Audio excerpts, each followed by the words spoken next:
এখন তো তাইলে হলো না, নিজস্ব তাইলেই খালি তালে দেন।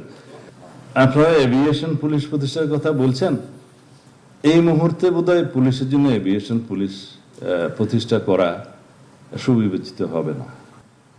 বাংলাদেশ পুলিশের জন্য প্রশিক্ষণ একাডেমি আমরা গতকালকে মানে প্রধানমন্ত্রী সম্মতি দিয়েছেন, জঙ্গল সলিমপুরে আমরা 2টা বড় একাডেমি করতেছি।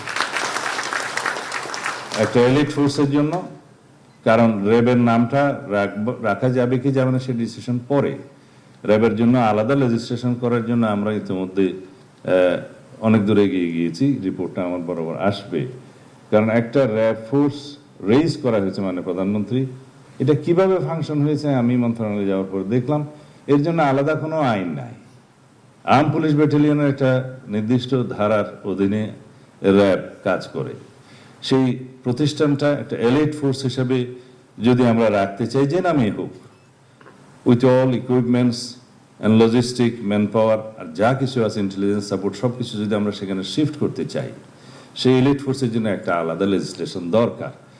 এখানে তাদের অথরিটি থাকবে, রেসপন্সিবিলিটি থাকবে, সাথে সাথে অ্যাকাউন্টেবিলিটি এবং ট্রান্সপারেন্সি এনশিওর করতে হবে। এই 4টা এমবডিড করে সেই আলাদা লেজিসলেশনটা আগামী 2-1 মাসের মধ্যে আশা করি ফাইনালাইজ করতে পারবো, তখন সেটা এলিট ফোর্স রেইজ করবে। এখন অ্যাডপ ভিত্তিতে এই সমস্ত প্রতিষ্ঠান কিভাবে 10-12 বছর চলেছে বা আরো বেশি চলেছে আমি জানি না। এভাবে রাষ্ট্র চলতে পারে না। একটা অথরিটি আছে, রেসপন্সিবিলিটি আছে, কিন্তু কোনো ট্রান্সপারেন্সি এবং অ্যাকাউন্টেবিলিটি নাই, সেটা হতে পারে না।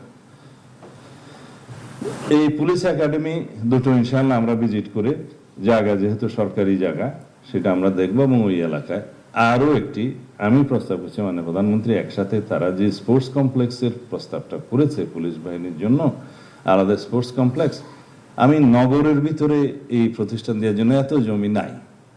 তো সুতরাং আমরা যদি কোথাও এরকম সরকারি জমি, খাস জমি পাই, জঙ্গল সলিমপুরের মতো অথবা অন্য জায়গায়, জমি নষ্ট না করে আমরা পুলিশের জন্য একটা স্পোর্টস কমপ্লেক্স চাই। মাননীয় প্রধানমন্ত্রী আপনি সবাই বিবেচনা করবেন।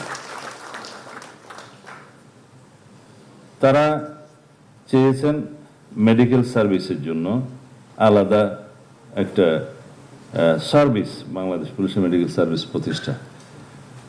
আপনাদের চাওয়াটা ন্যায্য, কিন্তু প্রত্যেক সার্ভিসের জন্য একটা আলাদা যদি মেডিকেল সার্ভিস আমরা এরকম এন্টারটেইন করি, সেটা আমাদের রেভিনিউ কতটা সাপোর্ট করতে পারবে সেটা চিন্তা করতে হবে।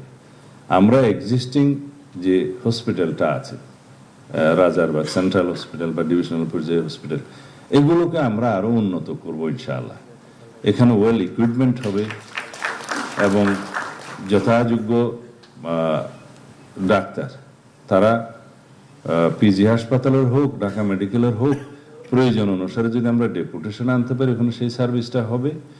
দরকার হলো আপনাদের চিকিৎসা সেবা, নাকি আপনাদের দরকার তো চিকিৎসা সেবা, সেই চিকিৎসা সেবাটা এনশিওর করার জন্য মাননীয় প্রধানমন্ত্রী ইতিমধ্যে বড় বড় কিছু প্রাইভেট হসপিটালের সাথে চুক্তি সম্পাদনের জন্য নির্দেশনা দিয়েছেন স্বাস্থ্য মন্ত্রণালয়কে।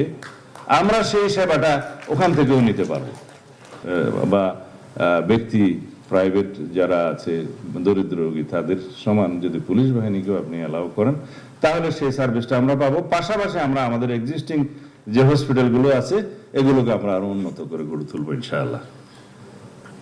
এখন তো তাইলে হলো না, নিজস্ব তাইলেই খালি তালে দেন। আচ্ছা, এখন আপনারা এভিয়েশন পুলিশ প্রতিষ্ঠার কথা বলছেন, এই মুহূর্তে বোধহয় পুলিশের জন্য এভিয়েশন পুলিশ প্রতিষ্ঠা করা সুবিবেচিত হবে না। আমরা এভিয়েশন সার্ভিসের জন্য বিগত সরকারের সময়, আমি এখানে সমালোচনা করবো না, 2টো হেলিকপ্টার তো কেনা হয়েছে, আমরা সরবরাহ পাইনি। কেন পাইনি তাও জানেন, রাশিয়া থেকে কেনা হয়েছে, এটা পরে আরেকটি দেশের এম্বার্গো ছিল, মানি ট্রানজাকশন অসুবিধা ছিল, সেটা আমরা কোনো রকমের সেই দেশের একটু ক্লিয়ারেন্সটা এখন পেয়েছি, সেটা হয়তো সরবরাহ হবে। এখন তারা আরো বেশি ক্লেম করতেছে মেনটেনেন্স, এটা ওইটা বলে টোলে আমরা এখন এটা পাইনি।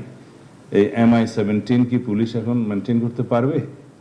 যেটা মেনটেন করতে পারবে সেরকম অর্গানাইজেশনের জন্য হলে অসুবিধা নেই, কিন্তু আসার পরে এই দুইটা দিয়ে আমরা স্টার্ট করব। মেনটেন্যান্সের জন্য বা অন্য কিছুর জন্য আমরা সেনাবাহিনীকে অনুরোধ করব, আমাদের প্রয়োজনীয় যে সাইজের হেলিকপ্টার প্রয়োজন, দরকার হলে সেটা আমরা এক্সচেঞ্জে নিতে পারবো, এবং সেটা আমাদের ডিপার্টমেন্ট হবে, কথা হবে, সবাই তো সরকারি সংস্থা। কিন্তু এভিয়েশন সার্ভিস আলাদা এই মুহূর্তে না করে র্যাবের একটা হেলিকপ্টার আছে, সেটাও মেনটেন করা হয় না। আমি রাজশাহী যাওয়ার সময় সেই র্যাবের হেলিকপ্টারে ওই সময় উঠতে স্বচ্ছন্দ বোধ করি নাই। বিজিবিতে 2টা হেলিকপ্টার আছে, স্বরাষ্ট্র মন্ত্রণালয় অর্গানাইজেশন, একটা সবসময় মেনটেন্যান্সে থাকে আর একটা বসে গেছে। তা আমরা সেগুলো রেজ করতে হবে, বেশি দরকার কার। তো সেই হিসাবে মানে প্রেস্টিজ হিসেবে একটা অর্গানাইজেশনের যদি হেলিকপ্টার চান তো ঠিক আছে, কিন্তু র্যাবের একটা আছে, বিজিবির 2টা আছে, বিজিবির আর দরকার, আমরা সেগুলো রিপ্লেস করতে পারিনি। এভিয়েশন সার্ভিস ইনশাআল্লাহ কোনো এক সময় গঠিত হবে, যদি আপনারা আপনাদের সেই টেস্টে উত্তীর্ণ হন ইনশাআল্লাহ।